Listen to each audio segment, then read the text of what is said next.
Hey, Tiffany. Hey, Kat. If you live under a rock, you might not know that the American presidential election was just a few months ago. Full disclosure, we are recording this the day after the inauguration in America, and we're both a little traumatized. But Yeah.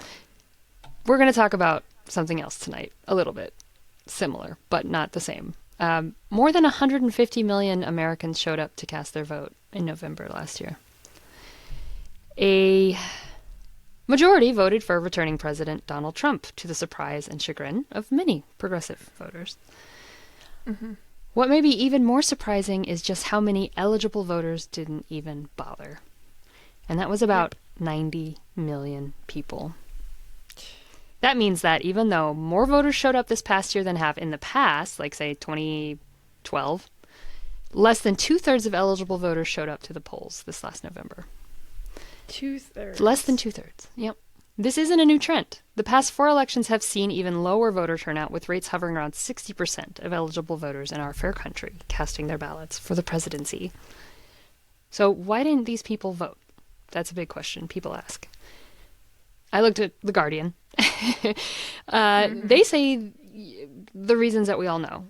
It's mostly because these people don't feel like their votes mattered, especially because of the Electoral College. In the U.S., your individual vote for president only matters to the statewide count. If your state is going to go red or blue,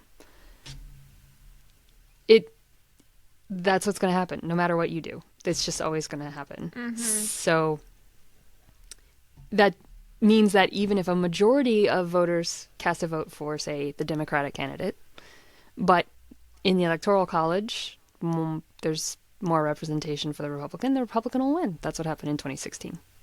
Mm-hmm. So a lot of people might say, so what's the point in voting in the U.S.? Especially if you feel like you have little say in what the government even does once they're elected. Does your vote impact green policies? Let's dig deeper. Yes, please. Welcome to Greening Up My Act.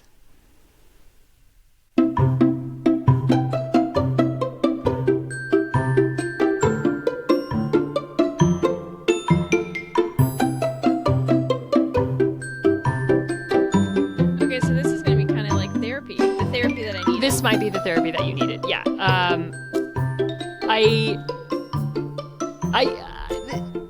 I wrote this last week before the inauguration and before the flurry of executive orders that President Trump has enacted in the past week, the past day, which are horrifying to a lot of us. He rescinded. We can talk about. I'll talk about that in a little bit. First, let's talk about sources. I'm just going to go through a quick list. Okay. I used U.S. News and World Report, how many people didn't vote in the 2024 election. We just went through that. The Guardian, why eligible voters did not vote. Went through that. I also found a few other pieces. Princeton Quarterly Journal of Economics, do voters affect or elect policies? Nonprofit Vote, the benefits of voting. And the Stanford Institute for Economic Policy Research, State Elections, Policy Choices, and Accountability. I will say things written by economists are very math heavy. And I did not go very deep into these pieces. I kind of read the summaries. If you want to go read them, please feel free. If you're into economics and math, it's a pretty in-depth methodologies that I was just like, I studied linguistics and French, and I'm a creative writer. So this may not be the intellectual deep dive that some people may expect from those sources, but I'm just going to throw that out there. If you want to go read them, highly worth it, I think. Yeah, we are who we are. Yeah. Also, they might be a little bit outdated, which is another thing I'm going to caveat this with.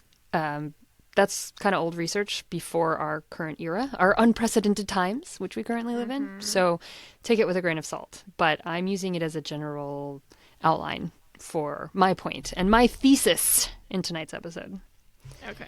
Okay, and here's the big main point. Local elections are more important than presidential elections.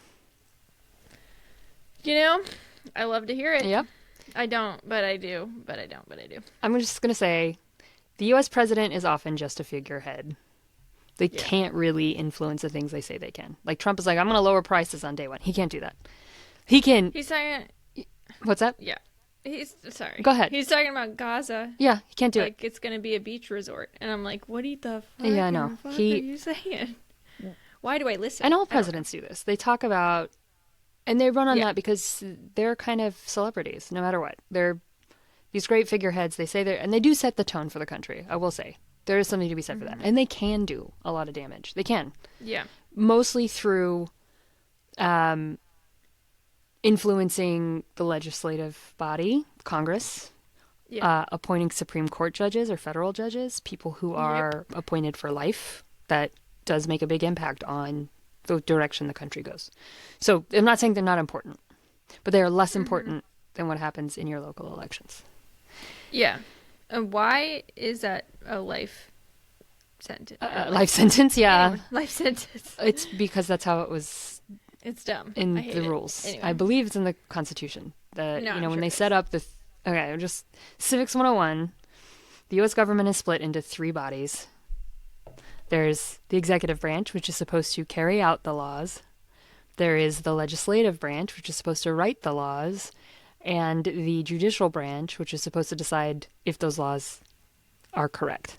So that's the checks and balances. And that goes from the federal to the state to the local.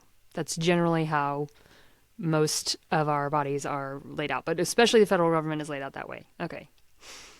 So presidents can influence legislators.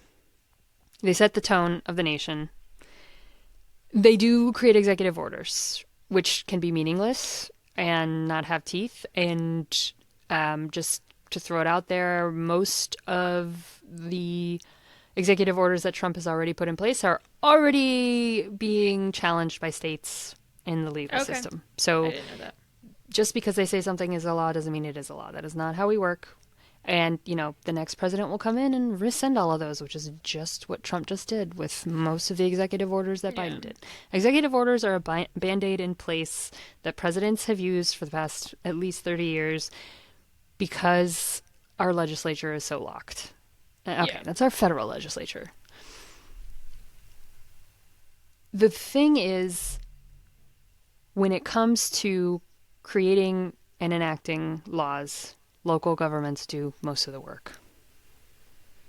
It may look like the big tickets, states do it. So, for instance, if Trump says, "Well, we're gonna declare a state of emergency at the border," if all of the states that are on the border do not comply in the ways that he wants them to. So I know Texas is just falling in lockstep, but New Mexico's kind of like, maybe not.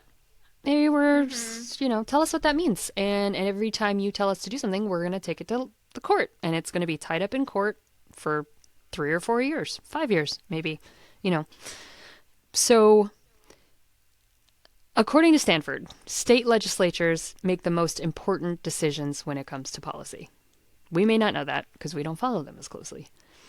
It ends up research shows that elections impact what legislators do. Now, this is interesting, especially when legislators are up for re-election. So that Stanford economics paper is they studied the statement policies that a state legislator would come out with and see how it would change based on how the electorate reacted to them over their campaign trail. Okay. So, okay, I'm going to get into that a little bit more deeply in the next section. Keep in mind, the president may be good or bad for the country overall, but you, as a voter, still have influence on local policies, which matter. Yeah. Your everyday life matters based on what the legislators in your home state do. And you have a lot more say over who they are than who the president is.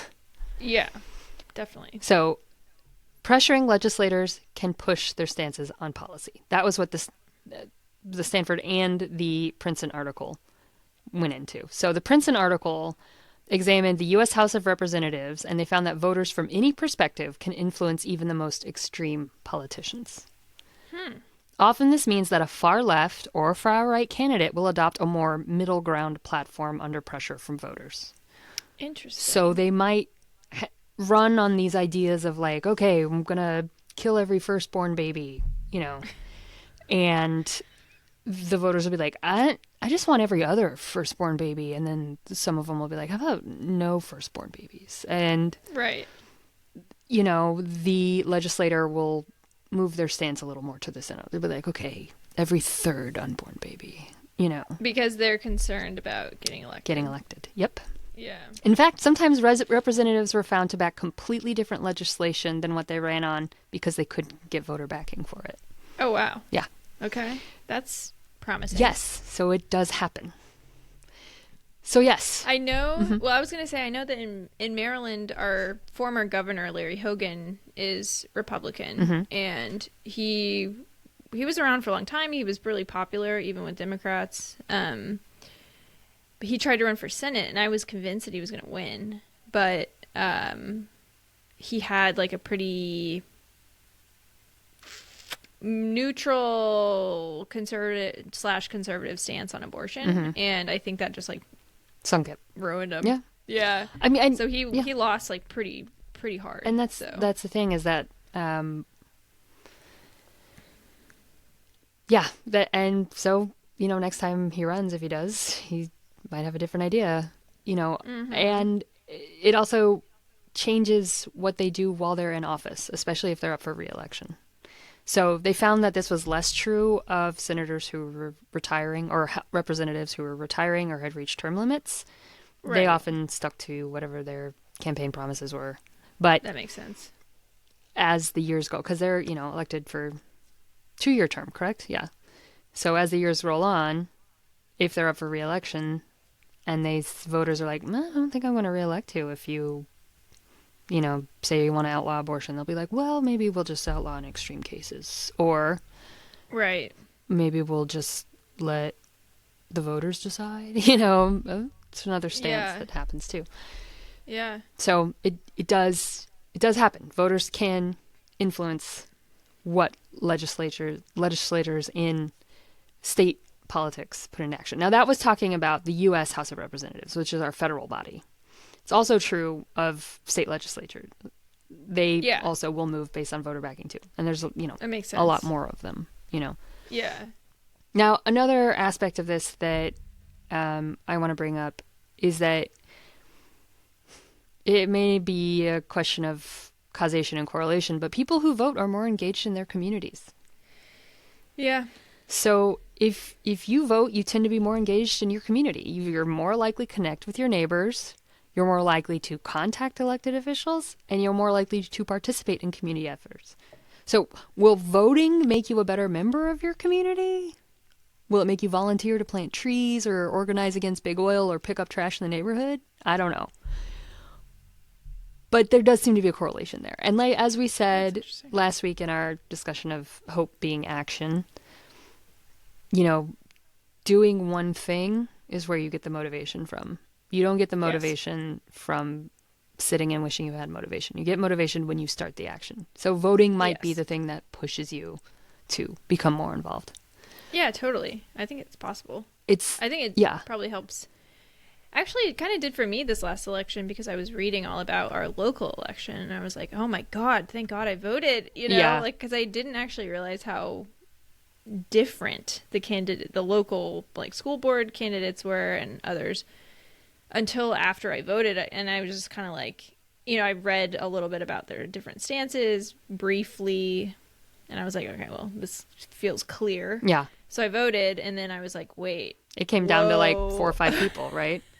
In the end, luckily it was 1,000 after they counted mail-in ballots. Yeah. So it wasn't that close. And I was like, thank God. Yeah. Because that says a lot about my neighbors. Yeah. Well, yeah. But that also is something you hear about But repeatedly. it made me really interested too. I was like, oh wow, this directly impacts my life. Yeah, exactly. And more so than the president does, probably. Yes. I don't want to discount anyone who feels threatened by things that Trump has said in the past. I really want to point out that for my transgender friends and family members, fuck that noise. And that does impact your life. And it increases a threat against you. Immigrant populations, my friends who are immigrants, even if you're here legally, the rhetoric against illegals, as they call them, hurts everyone. So I'm not going to say that that's not serious. But when it comes to policy, your local vote, it can come down to, again, 5 people in your neighborhood voting for the school board person. And that affects school board, book banning. It affects, judges are voted for often in our districts. That impacts everything that happens on a local level. And those 90 million people who didn't show up to vote for president also didn't show up to vote for their local representatives. Yeah, that's the thing. That is true. That is really what matters. Yeah. Oh, man. I mean, it'd be amazing if one year everybody showed up just to vote for their local stuff and didn't even give the presidency anything. That'd be an amazing day if everybody voted for the city council rep or their mayor. But no, nobody voted for president. We have 0 votes, Kind of how it might ought to be. But we don't do that because we look at these big ticket billion-dollar campaigns for, the most powerful man in the world. It's always a man, isn't it? Always the most powerful man in the world. And it feels disenfranchising. Yes. But we're, kind of living on the sea of complacency. The American way is, I don't have to worry about it. But you do. Your local government impacts your life a lot more than you think. Yeah. I know so many people who feel complacent. And I'm just like, I just want to shake them. Yeah. Well, I know. I get it. I do get it. Yeah. Because it's overwhelming. Yeah. And you're like, what we've talked about that. Like, what impact can I make? Yeah. But and we get more information in a single newspaper, not that anybody reads a newspaper today, than somebody who lived in the Elizabethan era got in their entire life, right? Right. We are bombarded with more information than our little brains were ever meant to hold. And when you compound that with trying to make everyday decisions, I get it. It's overwhelming. It's a lot easier to just hide in your hidey hole. But I would like to say, let's make those hidey holes our local government institutions. That's a hidey hole. You can hide in that. I love that. Yeah, and it actually feels like, to be honest, and we are not being apolitical anymore. No. We tried, and it just isn't working. There's no such thing. I mean, there isn't really. But it feels oppressive now that Trump is back. And it feels like it did. It feels like it did before, but worse because it feels like they're more prepared. But I also have a kid now, which feels like way worse because I'm like, what kind of life are we creating for you? But living in Maryland, I think feels a lot better than living in Texas, probably. Living in Austin feels pretty good. Yeah, because that's something the local news when Trump got elected. A lot of the free paper here had a list of things that local government folks were doing to fight these things, and that's, I remember when Trump was elected the first time and I didn't want to come out of my house. And then I realized, I live in Albuquerque and my neighbors feel exactly as shocked and appalled as I do. And I do feel like this time around, everybody's kind of fatigued about, it felt like even under a Democratic president, we're fighting so many policies, so many things that are just, it's like the government does not represent us. They, Right. And yeah, that does feel true. But your very local government does represent you. And and you can actually meet them. That's the cool thing. I'm in a buy nothing group with my city council member. That's awesome. She had a thing the other day. She's like, we have so many pecans. Who wants to come over and make pecan pie? And she's like, I don't know how to make pie crust. And I wanted to be like, I got my mom's recipe. But I was like, no, I'm hiding in my hidey hole. But I could have gone over and made pie with my city council member. That's awesome. And maybe mentioned, how come the trash doesn't get picked up all the time around here, But so that, you're not going to have lunch with the president, but you might have lunch with somebody who goes to city council and uses your story to make a point about why they want a piece of legislation to go through or why they want a policy to happen, Yeah, totally. Yeah, because that's like that sustainability breakfast. It wasn't in person, so it was totally different. Yeah. But if we had gone in person, I would have met them all. Yeah. And I also was contacted through this moms group of I should bleep that out, but anyway, my county. Yeah, so it was like a mom's group, and they were talking about our hospital, and we had this horrible experience with a hospital, which, like, I feel like everybody I know has had a horrible experience with a hospital all over the country. Yeah. It's bad these days, really and bad. maybe it's been bad. I don't know. It was very eye-opening, and she's like, we need stories.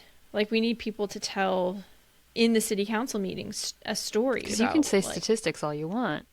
Yes. But if you come up, and I mean, that's been true in the abortion battle here in Texas. Yeah. You have the story of this woman died because her pregnancy was complicated and they couldn't terminate it because it's illegal in this, even for any reason. You can't terminate a pregnancy for any reason. And she bled to death in an emergency room. I mean, that happens. And, you know, yeah, it's coming up in March, and I'm gonna reach back out to her because it was funny because it was like I literally found out like 5 minutes before I would have had to register. Oh wow, yeah. And I was like, oh, do I want to make this commitment? I can't. Yeah. And plus, I had Charlie on my own that night, and I was like, I don't think so. Yeah, like this is a little too much. But it's the second round is gonna be in March, so I think I'm gonna try to speak then. But yeah, and that was just like through a Facebook group. Yeah. And they're like just talking about how horrible the hospital is, and I was like, "This hospital sucks." Yeah, and if you're willing to stand, I mean, and not everybody's a public speaker. I get it, but yeah, I don't love it. Yeah, but I will try. You know, excellent. I can at least throw my 2 cents in. I also want to say, just this was a point that I wrote down here. Not only is voting good citizenship and participating in local government good citizenship, but it's your right as a citizen. Yeah. It can be revoked for a number of reasons. You know, felony conviction. Apparently not always. But, exercise your right. It is granted to you through the Constitution of the United States, and I know it's not fun always, and it may feel stupid and useless, but come on. It's one thing you can do still to now, you know, for how much longer? Yeah. But yes. Yeah, totally. Yeah. My next section is about what you can do, but I think we should take a quick break before that. Alrighty.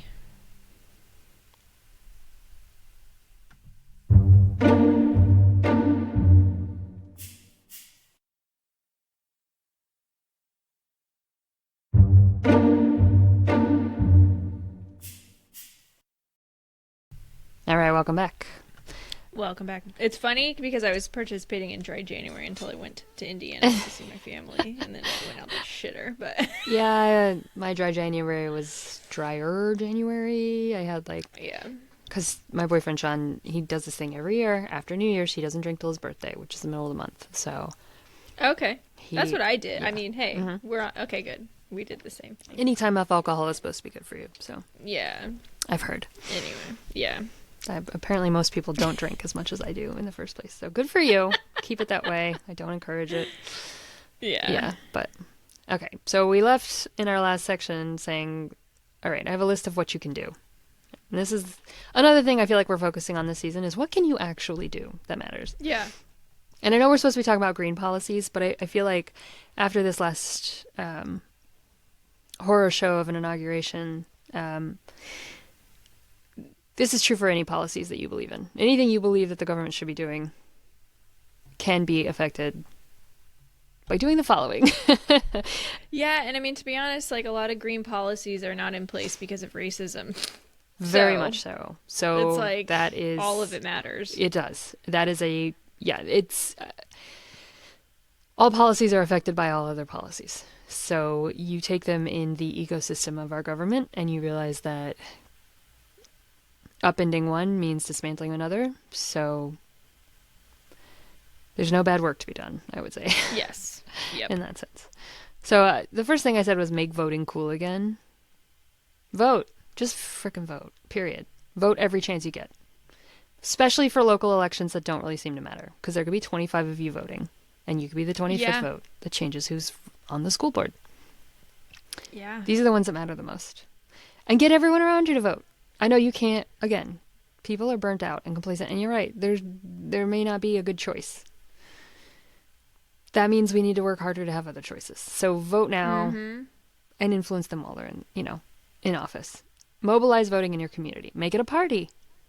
Even if you know it won't affect the outcome of the presidency, it can make a big difference in local elections. Find ways to help people who face barriers to voting get to the polls. This is huge. This is this is a legacy of racism too.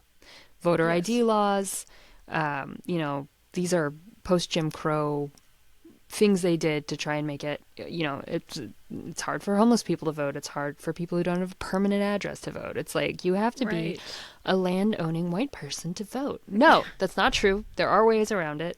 So, for instance, in Austin, the local library started issuing government IDs to people who couldn't get driver's licenses, or so they could get a state issue. Because in Austin, you need an ID. Yes, in Texas, you have to have an ID to vote. Fuck. Oh, it's a Texas thing. Yep. Jesus Christ. Yeah, it's not an Austin thing. I'm trying to think. You don't need one in Maryland, I don't think. You just have to sign. Don't quote me on that because I did mail in, but I remember somebody saying that they didn't show their ID. And it may have been my mom, actually, and she's in Indiana. But I would find that hard to believe. But I don't know. Yeah, I mean, in New Mexico, you didn't have to. You did have to sign. You never used to. But the thing about that is, like, you have to have a permanent address to receive a mail-in ballot, right? So if you are experiencing homelessness, suddenly you can't vote, Yep. Things like that but there are ways around that. There are city buses are free on voting day here in Austin. So to get to the polls, if you can organize a group that will drive people to the polls who don't have reliable transportation, help out. Get your friends, say, hey guys, we're all going to go vote together. Who wants to come? Get in the car, come with me. I'll take you out to lunch after. I've done that. I've been like, hey, we're going to get breakfast. We're going to vote first. That's It takes awesome. 5 minutes. Go vote. Yeah. Post about it on social media. Get your friends involved. Make it cool. I know I'm not the bastion of cool by any means, but everyone I talk to, I say, hey, did you vote yet? What's your plan for voting? And if they're like, oh, I don't think I'm going to, it's like, all right, leave it at that. But, it's your right as a citizen. And I know it doesn't feel like it matters, but even if you just toss a coin to decide who you're going to vote for city council, it matters. I know I don't want to encourage people who don't know what they're talking about to go vote, but that's my next point. Get informed on your local government. Do you know who represents you in your city council? Do you know what district you are? That's a big one. I always have to look up what my district is. I believe I'm district. Well, I'm not going to say that out loud, but I know who my representative is. I know who my city council member is, Yeah. Do you know who your representatives are in the state legislature? Do you know who your representatives are in the U.S. legislature? Do you know what they represent? Do you know what they ran on? Do they align with your values? And where do they and where don't they? Figure out that first. Yeah. Yeah, I was going to say, I don't think I know. Well, I feel like I would recognize my city councilor's name, but I don't think I would. I don't know. Today's the day, Tiffany. Yes. We're going to look it up and we're going to find it out. And they don't make it easy. I mean, it's like districts are split up in the randomest ways. Is it based on school district or is it separate? It's voting district? Yeah, your voting district. Okay, because our school districts are dumb. Yeah, well, it's supposed to be census-based, I believe, but okay. There's a lot of gerrymandering. Yes, that's a fun thing. Yeah, which would be a whole nother episode. That I get it, and that's another thing that they try to disenfranchise you. But yeah, I know. Figure out those things. Do that first, and then find ways to support the people that are doing agendas that you approve of. Whether that's voting for them or helping them campaign or maybe even them helping to draft legislation, which is something we also don't know that we can do as citizens. I didn't know that. Yeah. We can do that? Yeah, you can. How? You can volunteer to help at the office if you're a writer. And I mean, it's probably better. This is the thing, is that it's such a black box. I don't know. But I do know people who work for nonprofits who help draft legislation. So interesting. Yeah. Something to get into, something to learn, something to apprentice at. Very cool. Yeah. Next up is contact your legislators. People don't do this. Yeah. There are at least 3 people who represent you specifically in Washington, D.C. There's 2 senators for your state and at least 1 representative for your district. Get in touch with them. Now, it can be tempting to kind of try to get in touch with legislators that are kind of famous, that you don't agree with. Say, for instance, Ted Cruz. Leave him alone. He's mine. I can contact him. He's supposed to represent me. He does not. And he says things hateful. Is he actually yours? He's one of 2 senators. Oh, my God. Right? I didn't even think about that. He's mine. How is he still around? Anyway. We all asked that the day we watched him get on a plane right before the freeze during COVID.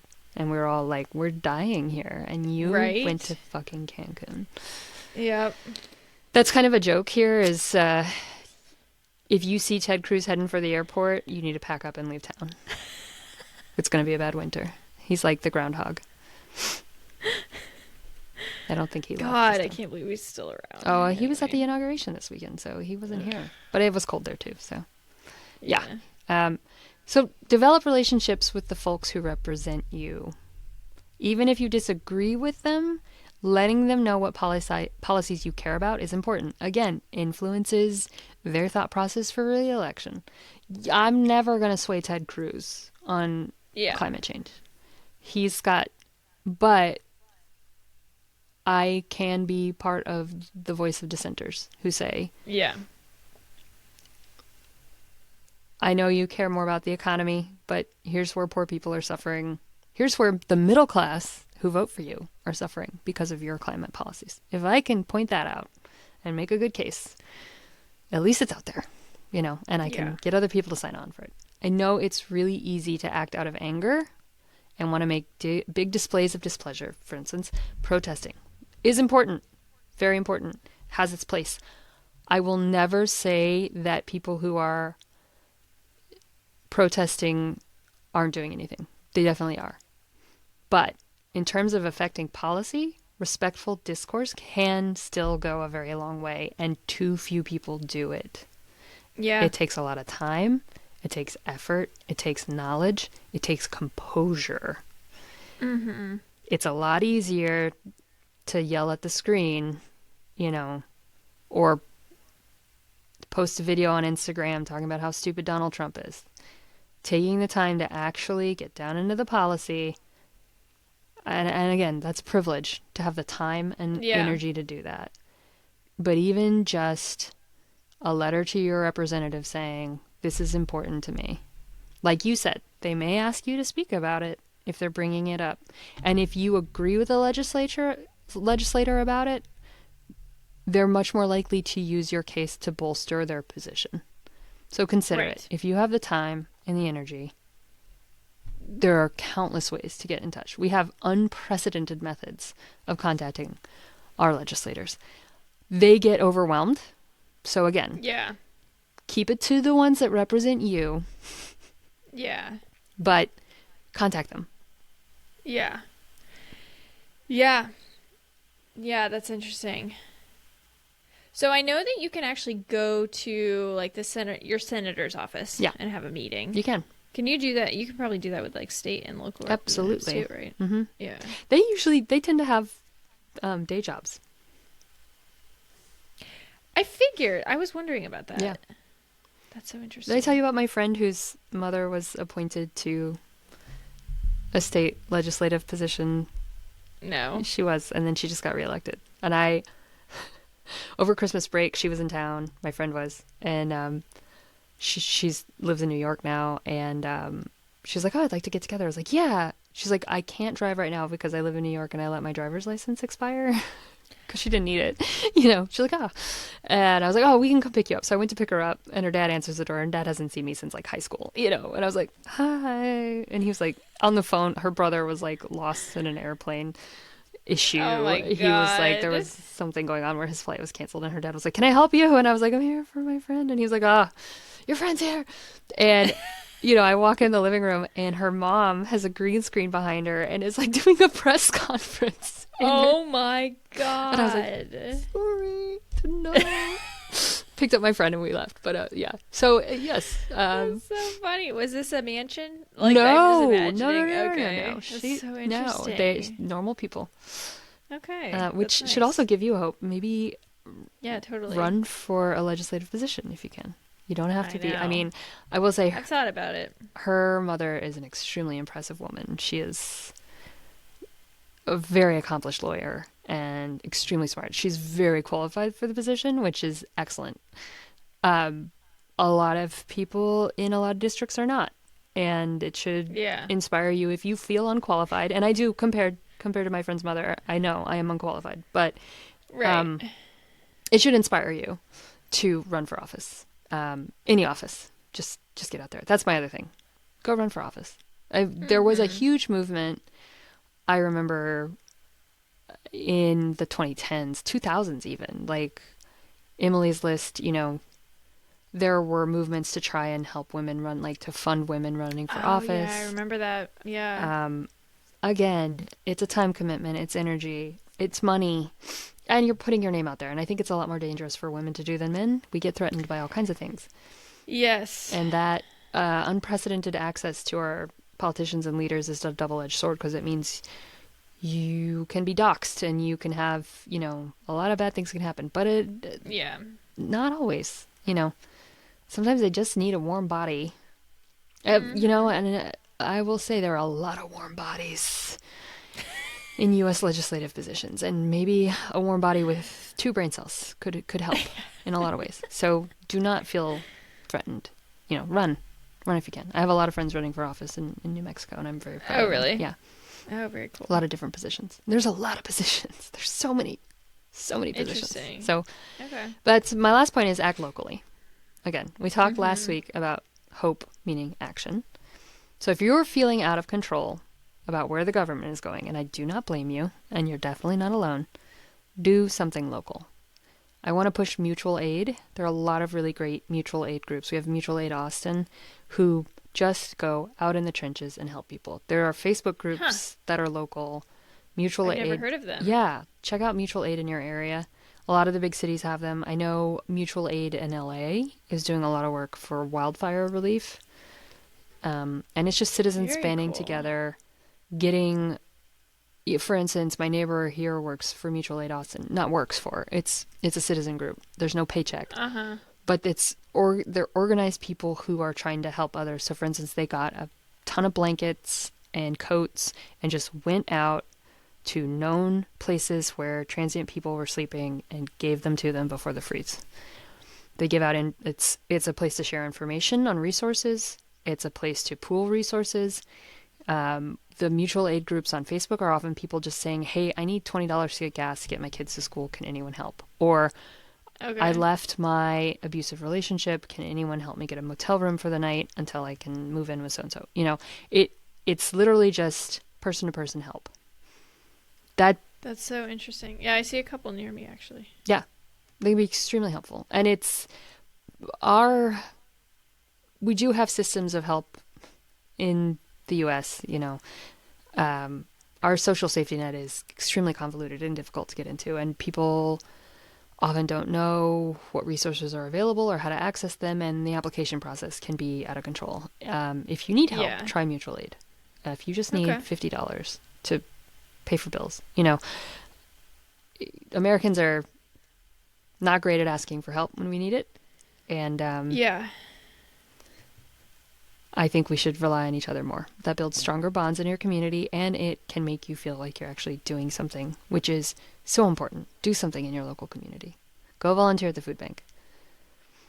We talked about donations 2 weeks ago. Donate the $15 you have extra to a green organization that you know does something you care about. You know, do something. You will feel better. But vote, most importantly. Your vote does matter. I know, and people will argue blue in the face, it doesn't matter for the presidency. It probably doesn't. In a lot of ways, unless we had every eligible voter in the United States vote and we got rid of the Electoral College, you're correct. Your individual vote doesn't necessarily matter. But creating a wave of voting, start small. It starts from the ground up. You know, this is grassroots stuff we're talking about. Vote locally. Get involved locally. Yeah. As much as you can afford from an energy and time perspective. Do it. Just do it. Please just do it. And help the people around you who are disenfranchised with voting get more enfranchised. Find enfranchisement opportunities. franchise voting. I don't know what that means, but yes, do it yourself. Start a franchise and help the others who need the help to do it. Yes. Let's just do it. If we care about climate change policy, because we're all tired of just doing it all on our own, and I know we have a lot of work, and we talked about the organizations doing a lot of work. I do take comfort knowing that basically every legal organization that has any skin in the game is just slapping the Trump administration with lawsuits at all times. So yeah, this is true. Consider that. And remember that your local policies can have a lot more impact. You don't have to think about the federal. I know it does impact a lot of people personally, but you don't. If you have the privilege of it not necessarily affecting you personally, please take the time to go do something locally. And again, you can reduce the impact of those hurtful federal policies in your local neighborhood a lot more than you think you can in a lot of ways. So I hope that was helpful. I loved it. Oh, good. That's awesome. I feel so much better. Oh, good. Excuse me. Yeah. I wrote this research last week, and I feel a lot bluer today than I did when I was writing this. It all kind of became very real. Just, I know. If I can encourage you to unplug from the news, if you can, I know, again, it is a privilege to be able to, but build up your strength and talk to your friends, talk to your neighbors, talk to the people you love and care about, and let them know, and help the people you can around you, however you can. That is what makes America great, is how we help each other, and not how we hate each other, and not how we talk about ways we're going to plan to hate each other. Right. We don't do that in our everyday lives. Most of us don't. Yeah. The weird psychopaths who do are weird psychopaths, but most people have good hearts and mean well. And those talking points, get them out of your head and just go do something helpful, Yeah. Okay, there's my soapbox. I love it. Thank you. You're welcome. I hope it encouraged you some. Voting matters. It did. The bottom line totally is did. Voting does matter. Yeah, it really did. Awesome. Now I'm all like, my brain is zinging around to the different things that I could do. I know. What I think I heard a CEO once from one of the companies I work for said, as a CEO, you make a plan and you make a list, and success is if you do a third of the things you plan to do. And I think about that a lot. Make a giant list of all the things you can do. And if you can do a third of the things on that list, you're a successful That's pretty person. good. You're a successful advocate. And remember, nobody can do all the things. So even just one, just voting in the next local election. Do it. Yes. Okay, there's my hashtag goals. I love it. All right. That was good. Thank you. I'm glad. Do you know what we're talking about next week? You want me to look it up real quick? Yeah, look it up. You already laid out research for everything. I can't remember the exact order though. It's start local. That's what next week is. Literally start local. Yeah. So cool. Yeah, we covered some stuff today, but there's so much more. Yes. Especially because I didn't necessarily focus on climate policy, which was my intention. But yeah, I'll do that next week. Yeah. Very cool. Yeah. Yeah, it's hard because it's we're now also in the adaptation phase of mitigation, adaptation. There's that whole debate over I think the debate's over because we have to adapt at this point. Yeah, now it's change strategies. Mm-hmm. Yeah. Do you have a weekly win you'd like to discuss? Oh yeah. Good Lord. My week's been so crazy. I'm sure. Yeah, you've been through a lot this week. I will say I handmade my boyfriend's birthday dinner, and it maybe wasn't the best 40th birthday a girl could throw for someone, but I did cook him his favorite meal. Following a flu. No, this was before the flu. Oh, okay. I got a random flu Friday night. And I made him his favorite cake, and I should show you. Maybe I'll post it on Instagram. This is the third year I have made this cake for him, And it was a frickin' mess. Like, because it's in a bundt pan and it's apples. And I guess I turned it over too quick. Okay. And I didn't cut the apples in a... This is the thing, is like, I did make this meal. It was a complete mess, but I made this meal. I forgot to salt the potatoes. Like, these are not sawdust, but I made it, But turned the pan over too quick. And so half of it came out of the pan and the other half stayed in the pan. And then I chiseled out the top and kind of mangled it on top. So it was a really disgusting looking cake. Tasted amazing. Very moist, delicious apple cake, but not my finest British baking show moment. Yeah, I love baking, and I am not a decorator. Oh, so no, I can't ice to save my life. No. It comes out... Frosting, me and buttercream do not mix well. Oh, I love making a buttercream, but I don't pipe. I get a knife out, and I make gingerbread cookies, and I put a buttercream frosting on them, and I get it out, and I just kind of shlook, and it oh, that was a Christmas tree, and now it's just a mass of white frosting on a gingerbread cookie. It tastes delicious, but it's not going to look pretty. Yeah, I'm exactly the same way. I'm too impatient or something. Yeah, and my hands shake, and I think too much. Yes, yeah. So no. Totally. You're not going to get a beautiful cake, but it will taste good. Yeah, I'm trying to think of my win for the week. I would say, I don't think I mentioned this much on the show. Everything's kind of in hibernation, right? But it's January. Okay, yes, I have one. I have been really feeding my birds. I call them my birds. They're not my birds. But so last year I didn't really keep the bird feeder full because I don't know. It was always this sort of should I do that? Yeah, I don't know if you're supposed to feed the birds. Oh my God, they devour the food. Yeah. It's crazy. And so I've been really diligent, even trudging out through the 12 inches of snow to fill their feeder, and it makes me so happy. Good. It's just I didn't mention this already, did I? I don't think so. I talk about the birds a lot. Well, they're great. Yeah. Because, I like to look out and see them all super happy. I have been fed an Instagram reel twice in the last week. It's the same one. It might have been on TikTok too, but it's this woman, and she comes up and she sits down and she says, "Wow, this is amazing, this buffet. You have all of my favorite foods. This is so good." And the chef is like, "Oh, well, we just love feeding people." And the woman's sitting, she's like, "Oh, so how much do I owe you?" And she says, "Oh, no. It's free. We love providing this food for our guests." And the person sitting down is like, "Oh, okay, well, that's amazing. I mean, yeah, these are all of my favorite foods. I love them. So is there anything you want?" And the chef goes, "Well, there's one thing. We get to watch you." And the person sitting goes, "You get to watch me eat?" And the chef goes, "Yes. We will not touch you or try to touch you or harass you, but we will watch you eat." And the person goes, "Can I leave?" So, "You can leave at any time. We just get to watch you eat. It's all your favorite foods." And the person sitting is like, "Well, they all are. They're my favorite foods." And I know.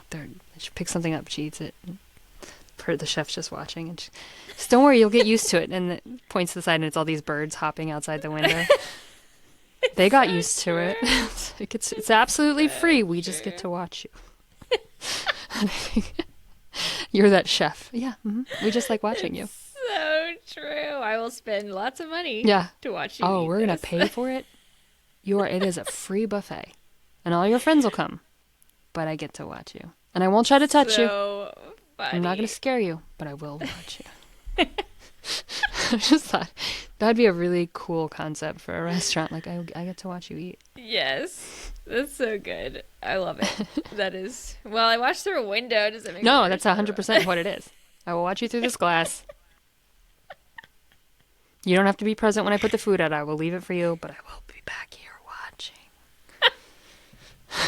That's so good. That is exactly it. So funny.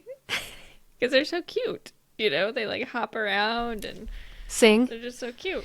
Yes. My dad has like an elaborate series of different bird feeders for different birds, and he knows every type of bird in his bag. He has an oriole feeder. Do you know what orioles like to eat? Different than finches? Oranges? No, I don't. Oranges slathered with grape jelly. What? My dad will buy a bushel of oranges, cut them in half. Never heard Put of grape. this. We don't eat the grape jelly for anything else. Put the grape jelly on, and it's a specific feeder. It holds the halves of the oranges, and the orioles will. We come. have the Baltimore Orioles. Yeah, we have literally. Orioles around here. Maybe I should look that up. Get some oranges. The other thing is bees like it too. I mean, all the animals would love an orange with grape jelly on it, but orioles specifically love it. So fascinating. My dad feeds those birds. He also has suet for the finches, and he has a seed feeder that they all stand on. And I have like the what's that tiny little seed that I get for them? I can't think of the name right now, but it's like a finch food. Mm-hmm. Yeah, he has that. Like the really tiny seeds. Yeah. So many house finches in my dad's backyard. And oh my gosh, the goldfinches are the best. Oh, they're so pretty. Charlie's like, I'm a goldfinch. Like, I'm that have goldfinch. you read the book? Yeah. I haven't actually. Oh, it was a great book. Yeah, I wanted to, and I never got around to it. But yeah, it's a good one. It's funny. My dad and he has hummingbird feeders, and the hummingbirds have a turf war for my dad's hummingbird feeders, and it's real fun to sit out there and watch them fight each other because you'll just be sitting there like, I get to watch you eat and fight. Yes. The Rufuses. That's so good. And yeah. I want to try hummingbirds. You have to be a hummingbird feeder. Have to be careful. You have to make sure you keep it clean. Okay, you kind of do that. You have to do it with all of them. Yeah, but yeah, that makes sense because it's liquid. It gets moldy, and they can get a really bad fungus and can't retract their tongues, and they starve to death. So, okay, good to know. Yes, but PSA. Yeah, I don't know. My dad is very fastidious with his birds. So, yeah, thanks, Dad. Yeah, his backyard is an oasis for watching birds. Ugh, that's awesome. Except the pigeons. He doesn't like the pigeons. Yeah, we have so many. We had like probably 10 in a row just sleeping on the fence the other day, and we're like, what are you doing? They're snapping.